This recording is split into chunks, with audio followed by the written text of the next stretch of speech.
Welcome back to the program. So this is the new banner that I'm going to be using for interviews and for the show for 2025, and I like it. I got to adjust it a little bit. I got to kind of shape it a little bit. I kind of just threw it up there, but I'll work on that here over the weekend.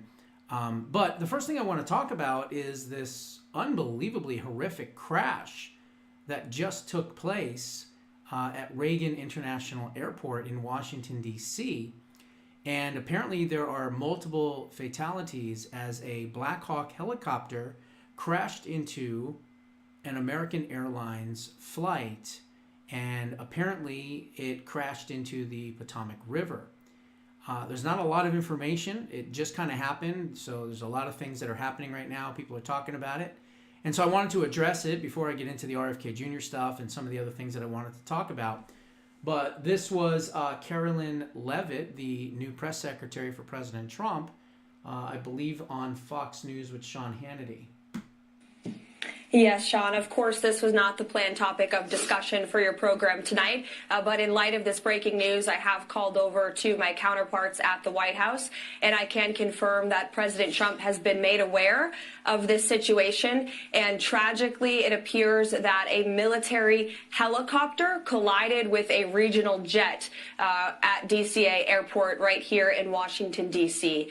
That's all I can confirm at this point in time. And I can just say that the thoughts and the prayers of the entire Trump administration are with all those that are involved. And we ask the public in this area to please stand by for guidance from law enforcement and allow them to do their jobs as they attempt to save lives right now.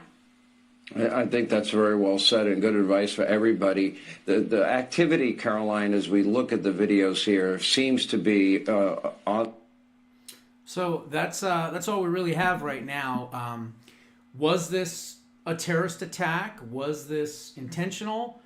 There's not enough information yet to find that out, but I will certainly be doing my digging, okay? And if anything comes up that is nefarious or doesn't make sense or doesn't add up, trust me, I'll be talking about it.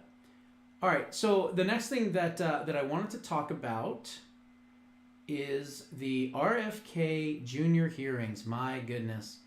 You know, these Democrats, they're angry, they're bitter, they're defeated, and quite frankly, they're disingenuous because, as I'm going to show you and point out to you, many of these people that had a problem with him and vaccines and the pharmaceuticals and things that he said, they're all on the take.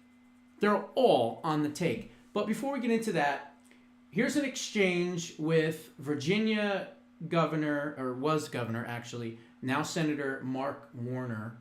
Let's see what we've got here. You said publicly you want to immediately get rid of 600 NIH workers on job one, on day one.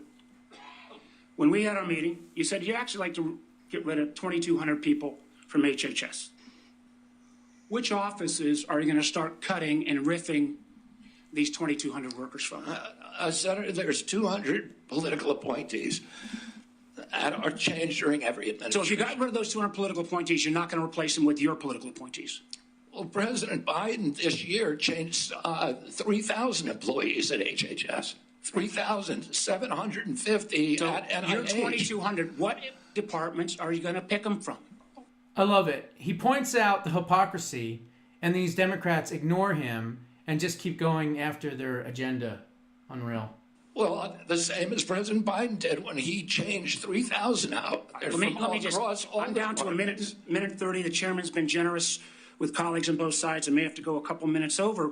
But let me just say, so let's just answer, this would be, this. I hope, since you're asking to become the top healthcare official in the United States in terms of HHS, huge ramifications, and part of this job is to be the senior advisor to the president on health issues. So when we're looking at this purge and we're looking at laying off workers, when we're looking at potentially the president's illegal offer to try to buy out federal employees, which I would say to any federal employees, think twice. Has this individual in his business world ever fulfilled his contracts or obligations to any workers in the past? But if you are in this position, will you pledge that you will not fire federal? You notice they're always asking, will you pledge, will you pledge, will you pledge? It's like they want him on record so that when he goes and fires people that are incompetent and that can't work and don't want to work, now all of a sudden he's in trouble because he quote unquote pledged. This is how the left operates. This is how communists operate, okay? Federal employees who work on food safety, work on trying to preventing things like salmonella. Well, if they're working on food safety, they're not doing a very darn good job now, are they? Senator, there are 91,000 employees. So that I take that as that's a simple yes, and I'm going to take that as a no. Run that agency? They don't want him to answer because they know he's going to intellectually eviscerate them in 2 seconds. And that's why they're like, I'm reclaiming my time. I don't have time. It's a yes or no answer. Just answer the question, cutting him off. It's just ridiculous. I take that as a no. We talked about protecting Americans from cyber criminals, something we need to do a lot more on. Will you commit not to fire anyone in the health arena who currently works on protecting Americans from cyber attacks in their healthcare files? I will commit to not firing anybody who's doing their job. There it is. I will commit to not firing anyone who is actually doing their job. That is a giant middle finger to the left. Because here's the thing. The boat in Washington has not just been rocked. It hit an iceberg. And the Titanic, which is Washington, is sinking. And now these people are plugging the holes and they're throwing the dead weight to the sharks. And they don't like it. They don't like the fact that people are coming in that actually want to support the Constitution, rule of law, law and order, and actually make people work. President Trump is being so generous. 8 months of pay and benefits if you step out and go away? 6% of the federal workforce works in Washington. 6%. The rest of them are jerking off at home in bubble baths, doing God knows what drugs, what porn they're watching, and they're getting paid for it. And we, you, me, are supporting it through our taxpayer dollars. These people need to all be fired. And President Trump said you have until, I think he said February 8th, I think it was. You have until the 8th or whatever it is to come back to work. And if not, you're gone as well. Based on your opinion, based upon your opinion, or your political agenda, or Mr. Trump's political agenda? Based upon my opinion. I guess that means a lot of the folks who've had any type of views on vaccines will be out of work. What a scumbag, huh? What a dirtbag. It gets worse. Let's see. That one's a little long. We'll go to a shorter one here. Oh, here we go. Here is Elizabeth Liar-Watha Warren from the Sitting Bullshit tribe. Okay? Here's what she had to say. You said that President Trump asked you to, quote, clean up corruption and conflicts. Sounds great. You said that you will, quote, slam shut the revolving door between government agencies and the companies they regulate. That also sounds great. So here's an easy question. Will you commit that when you leave this job, you will not accept compensation from a drug company, a medical device company, a hospital system, or a health insurer for at least 4 years, including as a lobbyist or a board member? Can you just repeat the last part of the question? Can I commit You're not going to take money from drug companies in any way, shape, or form. Who? Me? Yes, you. Oh. Yeah, I'm happy to commit to that. Okay, good. That's what I think. He hasn't taken any money from drug companies. He has litigated against them. He has spent his entire life fighting against Big Pharma. Okay? And Elizabeth Warren over here tries to put him in this position. Meanwhile, we're going to find out how much money that she has actually gotten from Big Pharma. I said it's an easy question to start with. And I think you're right on this question. I don't think any of them want to give me money, by the way. Let's keep going. So then they have this exchange, which is even better. I'll comply with all the ethical guidelines. That's not the question. You have said You're asking me, Senator, you're asking me not to sue vaccine pharmaceutical companies. Yeah, you are. That's exactly what you're doing. No, look, no one should be fooled here. As Secretary of HHS, Robert Kennedy will have the power to undercut vaccines and vaccine manufacturing across our country. And for all of his talk about follow the science and his promise that he won't interfere with those of us who want to vaccinate his kids, the bottom line is the same.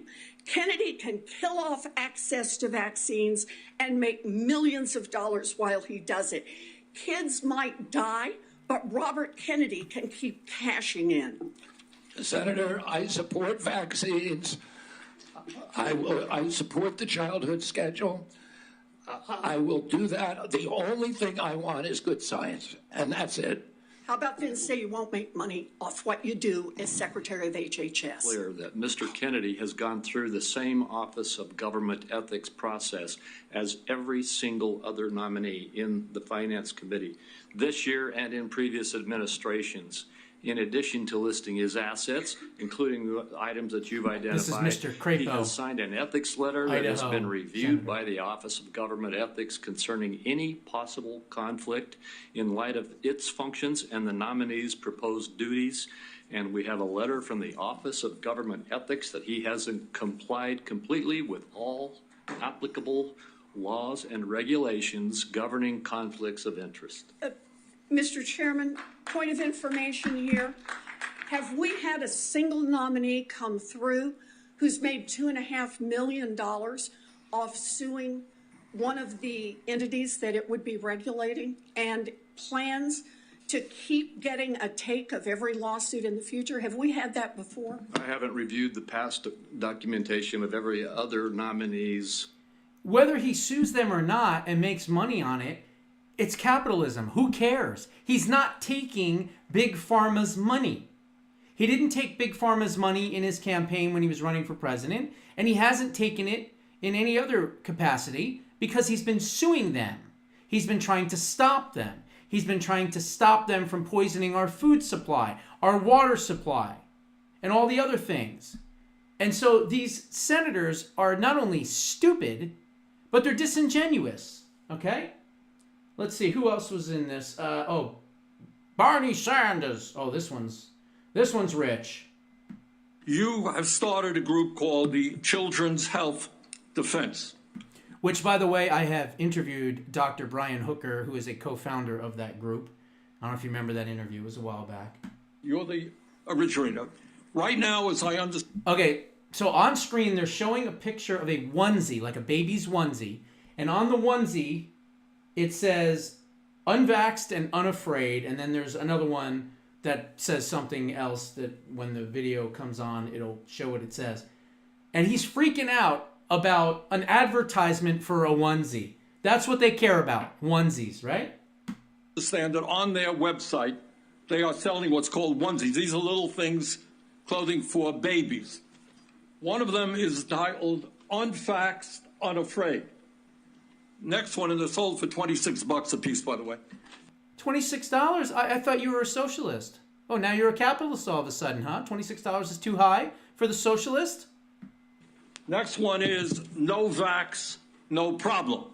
Now, you're coming before this committee and you say you're pro-vaccine. Just want to ask some questions. And yet your organization is making money selling a child's product to parents for $26, which casts fundamental doubt on the usefulness of vaccines. Can you tell us now that you will, now that you are pro-vaccine, that you're going to have your organization take these products off the market? Senator, I have no power over that organization. I'm not part of it. I resigned from the board. Yeah, that was just a few months ago. You founded that. You certainly have power. You can make that call. Are you supportive of this? I've had nothing to do with Are you leadership. supportive of these onesies? I'm supportive of vaccines. Are you supportive of this clothing, which is militantly anti-vaccine? I am supportive of vaccines. I will. I want good science, and I want to protect. But you will not tell the organization you founded not to continue selling that product. Thank you, Mr. Chairman. That's what they care about? Onesies for babies that parents bought for their children that say that their children are unvaxxed? That's the crime? That's his big crime? Really? Unreal. Who's this idiot? Ben Ray Luwan. I don't even know what this one is, but here, we'll throw this one on real quick. Are you a conspiracy theorist? Oh, wow. Right off the bat, New Mexico senator asks him if he's a conspiracy theorist. That is a pejorative, Senator, that's applied to me, mainly to keep me from asking difficult questions about. You know what's interesting is that they're asking him if he's a conspiracy theorist. When his uncle was murdered by Malcolm Mac Wallace, not Lee Harvey Oswald, which is now fact, and anyone that didn't agree with the Lee Harvey Oswald thing was called a conspiracy theorist. Powerful interest. I was told that I was a conspiracy theorist. That label was applied to me because I said that the COVID vaccine, didn't prevent transmission and it wouldn't prevent infection. When the government was telling... That's absolutely true. What is a vaccine? A vaccine is supposed to be something that what? Prevents you from getting whatever it is that you're giving that shot to prevent. But yet, in this case, with the COVID vaccines and all that, people were still getting COVID shots and booster shots and everything else. And guess what? Not only were they getting COVID, they were getting myocarditis, pericarditis, advanced cancers, brain cancer, strokes, heart attacks, skin lesions. I know I'm forgetting about 100 other possible ailments there. But it's unbelievable that they're calling and they're asking him if he's a conspiracy theorist when he's telling the truth. If it's supposed to be a vaccine, then you're not supposed to ever get whatever it is that it's supposed to prevent you from getting. That's what a vaccine is. That's the definition of a vaccine. Telling people, Americans, that it would. I was saying that because I was looking at the monkey studies in May of 2020. I was called a conspiracy. Now everybody admits it. I was called a conspiracy theorist because I said red dye caused cancer. And now FDA has acknowledged that and banned it. I was called a conspiracy theorist because I said fluoride lowered IQ. Last week, JAMA published a meta-review of 87 studies saying that there's a direct inverse correlation between IQ loss. All right, so I'm going to assume I can go on for about a week. Is there any one of them that you can say, you got me? That really was a conspiracy theory, or are you in a position? Yet. Imagine that. He gets called out on his bullshit, and then he says, okay, is there at least something that we can get you on where we got you and you say, oh, I was wrong on? Fishing. Throwing the thing in there and hoping to get a bite. Well, guess what? He may not talk perfectly because of his health condition, but he's still got a brain, and he can still outsmart these idiots that are asking him these questions. What other putz is on here? Let's see, was there another one? Roger Marshall, he's a good guy. I think that might have been it. I don't know. There was a couple of other people that said stupid stuff. But anyway, let's get into this now, okay? So the bottom line here is, let's talk about the money, okay? Now, this is from opensecrets.org, and I don't need to hold the speaker anymore because I'm not doing any speaker stuff. So let's see here. All right. Where's my glasses? Yes, I know. I'll be 50 on Tuesday, and I need glasses. It is what it is. And these are terrible glasses. What are these? My wife's? Jeez, I don't know where these came from. Whatever. I look silly and stupid. Whatever. At least I can see, right? Okay, so top 20 recipients of money from pharmaceutical companies, including health products, from 1990 till 2024. This is opensecrets.org. That's the source. Who do you think's number one on the list? Well, I would have thought that it would have been a senator. And technically it is a senator, although that senator got pushed into the limelight because Dementia Joe, well, he couldn't hang anymore. So they cooed him, and they put in heels up headboard Harris. Well, guess what? Kamala Harris, number one on the list, $11,341,349. Joe Biden, number two, $9,128,291. Barack Obama, $6,041,678. Hillary Kenkles McPantsuit Clinton, $4,622,654. And then let's see who else is on this list. That's a Democrat. Frank Pallone, Democrat from New Jersey, $2,174,161. Bob Casey, thankfully, has been defeated in the Pennsylvania Senate race, but he was on there at $2,063,000. Mitch McConnell, the Kentucky Fried Chicken, that's right, $2,027,000.